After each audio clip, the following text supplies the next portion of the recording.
Straight ahead on 12 News, memories take root at a Brooklyn Park school after the passing of a beloved teacher. Then, they get your attention, but will those backside billboards work? We talk with one of the creators of the campaign.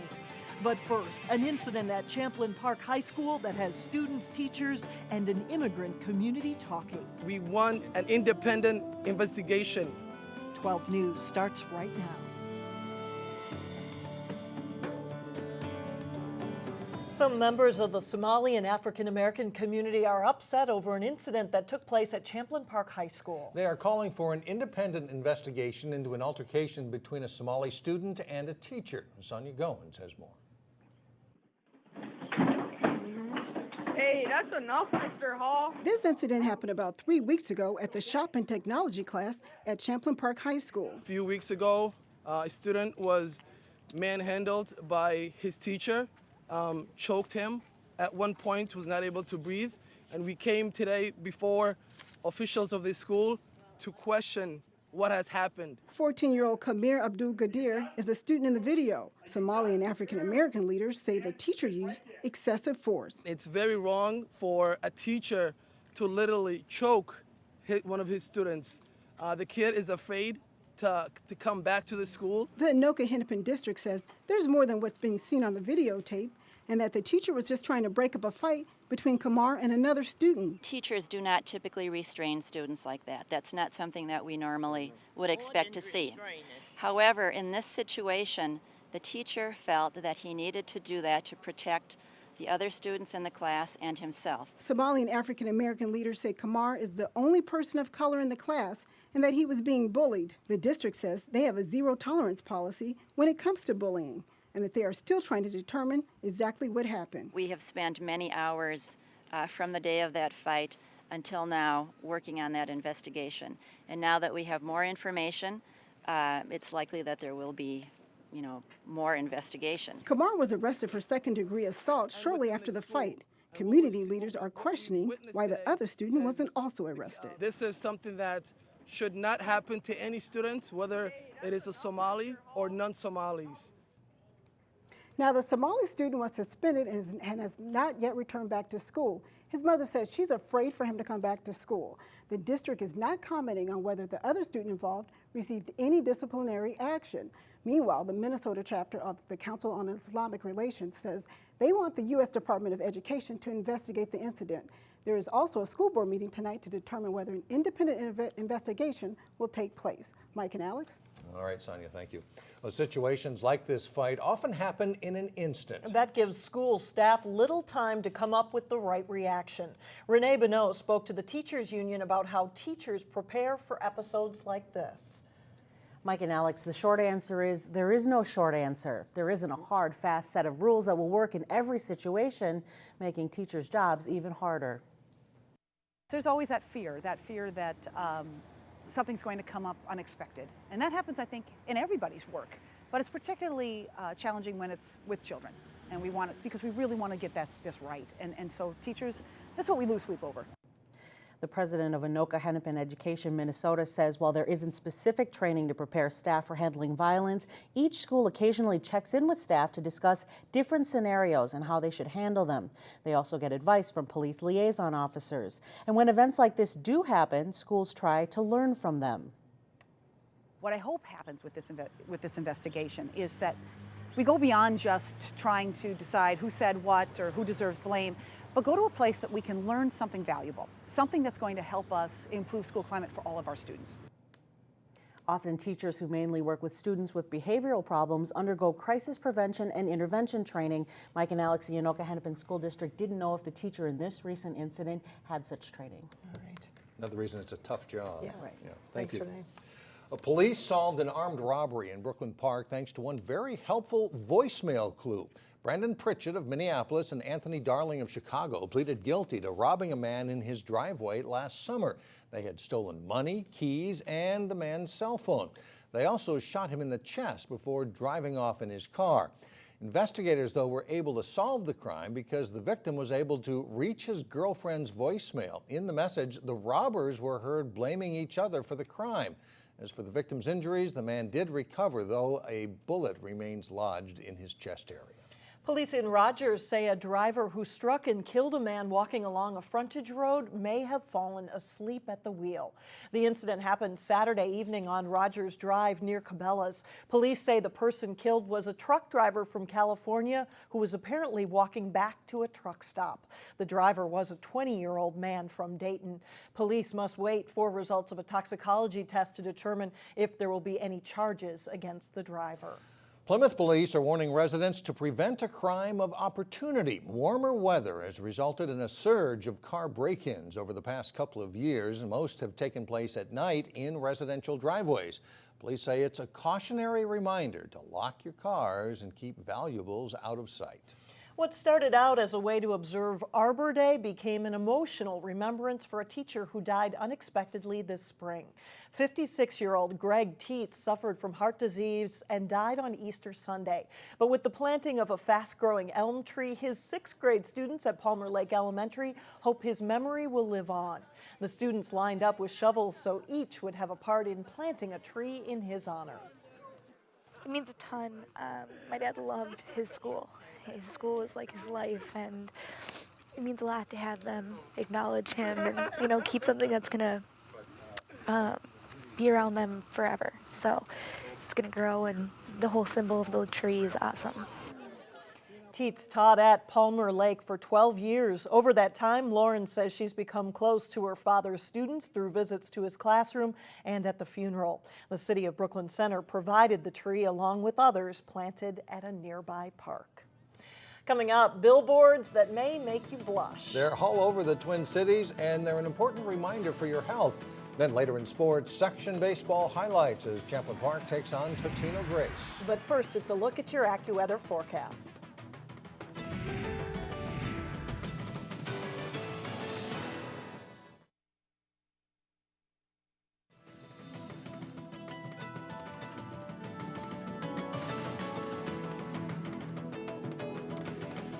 Things are hopping over at Surly Brewing. In fact, the Brooklyn Center Company is loading up on hops to make even more beer. That's because Surly has signed a deal with the St. Paul Company to help distribute its beer to meet demand. Surly currently distributes to about 500 bars, restaurants, and stores around the Twin Cities. Under this new deal, though, that network would grow. Surly will be able to expand production significantly after it builds a new brewery near the U of M campus. 4 local cities are joining together to support troops and their families under the Beyond the Yellow Ribbon banner. On Memorial Day, they remembered fallen soldiers and publicly kicked off the Yellow Ribbon effort in Robbinsdale, New Hope, Crystal, and Golden Valley. Sergeant Major Cynthia Kahlberg of the Minnesota National Guard says it's a commitment that calls on city leaders, the business community, and schools to support residents with military connections. This over and above commitment of support has become a national model for how communities can keep the honor of Memorial Day alive and continue to show all year round that they are communities that recognize the sacrifice of our military and their families have made for our country. Organizers are inviting community members to join the Yellow Ribbon effort. Their next meeting is scheduled June 19th at the Crystal Community Center. When it comes to driving on the highway, 2 things are virtually guaranteed: heavy rush hour traffic and billboards. Dozens of billboards sponsored by the Minnesota Department of Health have dotted the Twin Cities landscape for the past several months. In today's Health Check, Delane Cleveland tells us more about the advertising campaign. Towering high in the sky along Highway 169, a billboard encourages people to get a colonoscopy. It's not something you talk about around the dinner table. It's kind of, yucky, it's impolite. Laura Friedenberg of the Minnesota Department of Health is one of the masterminds behind the ad campaign, which has some notable visuals of people's derrieres scattered all throughout the Twin Cities. So we're trying to have an eye-catching campaign that'll make you turn to the person sitting next to you and say, "Hey, you're 52. Have you ever had a colonoscopy before?" She says that's important because 2,500 Minnesotans are diagnosed with colon cancer every year. And about 850 of them die from the disease. About 60% of those deaths could be prevented if people aged 50 and older followed the screening guidelines and got screened regularly. Yet the ad campaign isn't just about colonoscopies. Nearly 24 billboards encouraging people to get immunized have also sprouted up along the metro area's highways. The Minnesota Department of Health receives about $5 million each year from the federal government to fund its immunization program. Only this year, they decided to devote some of that money to a billboard campaign. As far as anybody can remember here, this was the first time that we've done billboards. It's part of the health department's mission to maintain high levels of immunization in Minnesota. We basically have 70 to 80% vaccination rates in Minnesota. However, we know that we can do better. Our goal is to get to 90%. The jury's still out as to just how effective these billboards will be, but one thing's for certain, they're pretty hard to miss. Most people really like it. They say it obviously got their attention, it got them talking. What it got them talking about, we don't really know all that much. For Health Check, Delane Cleveland, 12 News. The colonoscopy billboard campaign started in March and it runs through the first week of September. Meantime, the immunization billboard campaign cost about $100,000 and it began last month and ends this week. Coming up, an opportunity for Golden Valley residents to enjoy the views of their city and win some prize money. But first in sports, a big come-from-behind win in playoff baseball as Wayzata battles Richfield. John Jacobson has highlights of an exciting finish when we come back.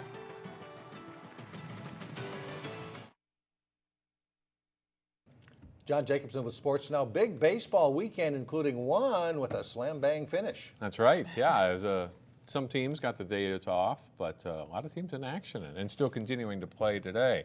No break for sports for the holiday weekend for some of the prep baseball teams in our area. Section play for a couple of local sections continued on Memorial Day. In Section 5-3A, Champlin Park is the number 2 seed. The Rebels face defending section champion Totino-Grace with some rain falling Monday evening in St. Paul in this one. Bases loaded, Bryce Marquardt drives one to the gap in left center for the Rebels. Kip Youngquist, the second of 2 runners to score. It's 3-0 Champlin Park. Still in the second, Matt Smith with a single to left field. Marquardt is the second of 2 to come home. Champlin Park all over Grace early with a 5-0 lead. Third inning, Ben Peterson grounds to deep short. Nice play by Marquardt. Peterson beats it out. A run scores, and the Eagles are on the board. Some glove work here at first base. Jason Anderson with a diving stop to end the top of the third for the Rebels. Fourth inning, Smith delivers another big hit for Champlin Park. He drives and run here as the Rebels take a 7-1 lead. They hold off the Eagles, rally and win it by a score of 9-6. Maple Grove beat Park Center in a loser's bracket game Monday. Champlin Park and Coon Rapids meet in the winner's bracket final Friday night at Midway. Maple Grove and Totino-Grace play an elimination game Thursday. Section 6-3A baseball has had its share of upsets and low seeds advancing in recent seasons. Top seed Wayzata hoping to avoid an upset against Richfield. Raheem Hampton ripping a hit down the left field line in the top of the first for Richfield. Duncan Peterson and Ryder Klopp score. It's 2-0 Richfield. Hampton standing on second. Bottom of the second inning, Wayzata gets one back. Joe Hubert delivers the base hit. Jake Ewell scores, and the Trojans are within 3-1. In the third, Ewell comes through as a hitter, singling to center to bring home Matt Blanchard. Trojans still trail it, though, 4-2. Fourth inning, Wayzata grabs the lead. Jack Sorensen lifts a fly ball to center. Deep enough for Michael Faco to score, and it's 5-4 Trojans. Richfield answers as the throw on Bailey Olson's bouncer pulls the first baseman off the bag. Olson's safe, and a run scores. The Spartans retake the lead at 6-5. But in the bottom of the seventh, Sorensen comes through with another big sacrifice fly. Daniel Davis dashes in to score the winning run, and the Trojans win it by a score of 7-6. Also in Section 6-3A, Armstrong faces third seed Edina. Good start for the Falcons. Brady Johnson tags one deep to left field. And this one bounces off the wall. Zach Munsterman scores. 1-0 Armstrong in the first inning on Johnson's double. They extend the lead in the fourth. Danny Carlson singles up the middle. Nick O'Hara races around to score from second base. And it's 2-0 Falcons after 3.5 innings. But Edina answers in the bottom of the fourth.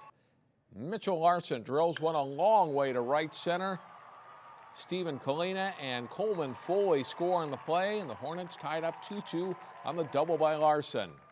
An inning later, they go ahead.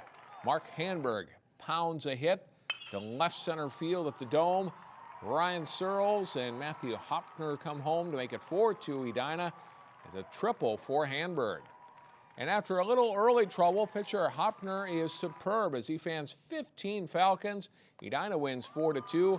Armstrong beat Kennedy later on Monday to stay alive, and they'll play Thursday against Benilde St. Margaret. Providence Academy is hoping to make a run at state in Class 2A. The Lions are the number 2 seed in the east part of Section 5AA. The Lions hosted Brooklyn Center to start the playoffs. Bottom of the second inning, Rob Dubozinski rips a shot to right field. 2-run score on the triple by Dubozinski, part of a 4-run inning for Providence. Bottom of the third, Jacob Braun's base hit scores Michael Cassette, and it's an RBI double for Braun. Next batter, Michael Villafana. His fly ball gets down. That scores courtesy runner Daniel Fafinski, and the Lions have a 6-0 lead.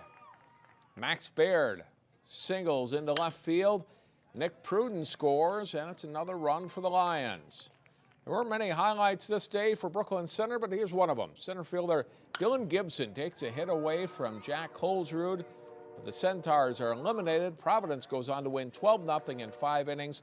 The Lions are scheduled to play again tonight on Tuesday. More section baseball and softball this week, and tennis as well. Highlights from all that coming up tomorrow at 4. All right, weather dependent? Weather dependent, of course. Yes. Always. Thanks a lot, John. Thanks, John.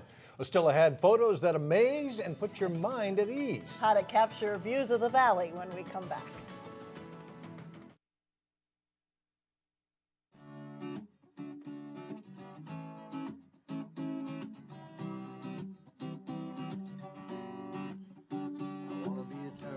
Well, finally, there's just over a week to go to capture views of the valley. The deadline to submit photos for Golden Valley's Views of the Valley contest is Friday, June 7th, and you're looking at some of last year's winners. There are 2 important rules. You must be a Golden Valley resident to enter, and the photo must be taken within city limits. $50 is the prize money awarded to winners in 3 different categories, and there's also a $25 prize for the People's Choice Award. And good luck to contestants. Be thinking of that shot, the right time to catch it, the sunset, golden hour. Some of all those are things. like artwork. Yes. They could be taken anywhere, but they were taken in Golden Valley, I presume. But That's true. they're like works of art. Lots of beautiful Yes. scenery to capture. That's all for us. Thanks so much for joining us. Stay with us. Community Corner is coming up next. We'll see you back here tomorrow beginning at 4.